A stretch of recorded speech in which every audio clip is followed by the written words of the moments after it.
Easy electric and plumbing তরফ থেকে আমাদেরকে স্বাগতম। আজকের ভিডিওটা হচ্ছে একটা বাথরুম ঘরে কি করে ওয়াল কাটিং করে আমরা সিপিভিসি পাইপ লাইন ফিটিং করছি। চলুন দেখে নিই কোথায় কি হবে স্টেপ বাই স্টেপ। বাথরুমের ভেতরে এখানে বেসিন হবে, এই যে এখানে আউট লেভেলটা বেরোবে, এখানে হচ্ছে আমাদের ইন হবে, এটা পাইপ লাইন চলে আসছে এদিক থেকে, এই পাইপ লাইন চলে আসবে, এই জায়গাতে আমাদের গিজার বসবে।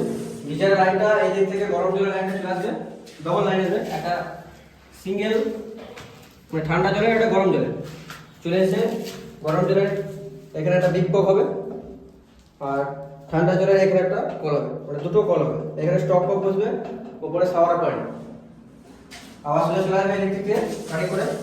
দুটো প্যান আছে, একটা হচ্ছে ইন্ডিয়ান আর একটা হচ্ছে কোমর। এই দুটো পাইপ দুটো কোমর বসবে।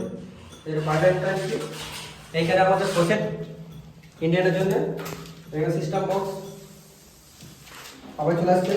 এখানে হচ্ছে কোমোটের জন্য সকেট আর একটা এখানে সিস্টেম। এই যে পোর্শন দেখতে পাচ্ছেন, এই পোর্শনে ওয়াশিং মেশিন। ওয়াশিং মেশিনের জন্য এখানে পয়েন্ট ছেড়ে দিয়েছি। এখানে ড্রেন পাইপের জলটা চলে যাচ্ছে।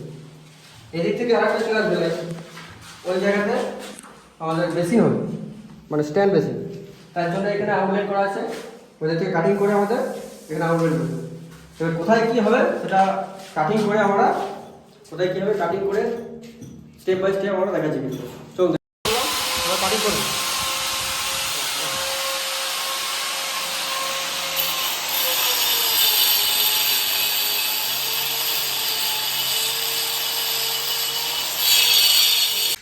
আমাদের ড্রিল মেশিনে করে পরিষ্কার করে ছাড়িয়ে দিয়েছে, দেখুন গ্রুপ কেটে নিয়েছি। আর মেশিন নিয়ে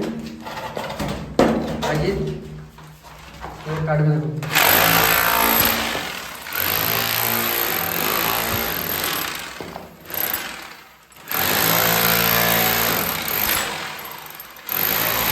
আমাদের কাটিং কিন্তু পুরোপুরি হবে কমপ্লিট।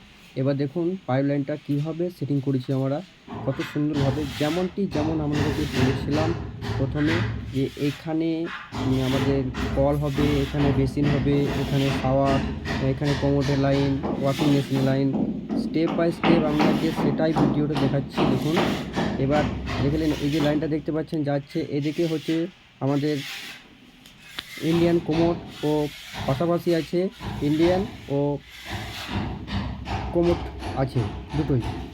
এবার দেখুন ওই দিক থেকে ওয়াশিং মেশিন লাইনটাও গিয়েছে, দুটো পরপর পাশাপাশি প্যান আছে পাশে। এবার দেখুন এই যে সামনে পোর্শনটা দেখতে পাচ্ছেন, এই সামনে পোর্শনটা হচ্ছে আমাদের 7 ইঞ্চি গ্যাপ আছে। 7 ইঞ্চি গ্যাপ, উপর দিকে শাওয়ারটা করেছি আমরা 9 ইঞ্চি গ্যাপ। এটা হচ্ছে একটা গরম জল, একটা হচ্ছে ঠান্ডা জল। গরম জলটা দেখুন এই দিক থেকে যেমনটি বলেছিলাম সেমভাবেই আমরা কিন্তু কি করেছি, কাটিং করে দুটো পাইপকে একসঙ্গে নামিয়েছি। এই যে দেখতে পাচ্ছেন এই যে এখান থেকে এই পয়েন্টটা, এই দুটো পয়েন্ট কিন্তু আমাদের 6 ইঞ্চি গ্যাপ আছে। 6 ইঞ্চি গ্যাপ লাগলে একটু দেখতে ভালো লাগবে, 7 ইঞ্চিও দেখতে পারেন, কোনো অসুবিধা নেই। শাওয়ারটা দেখতে পাচ্ছেন, শাওয়ারের হাইট আছে আমাদের ঠিক 165 সেন্টিমিটার। এবার দেখুন স্টপ ককটা লাগানো হচ্ছে। এবার দেখুন এই যে সোজা দেখতে পাচ্ছেন, এদিক থেকে লাইনটা চলে গেছে আমাদের বেসিনের লাইনটা, বেসিন থেকে সোজা কমপ্লিটভাবে চলে এসছে একবারে গ্রাউন্ড ফ্লোরে।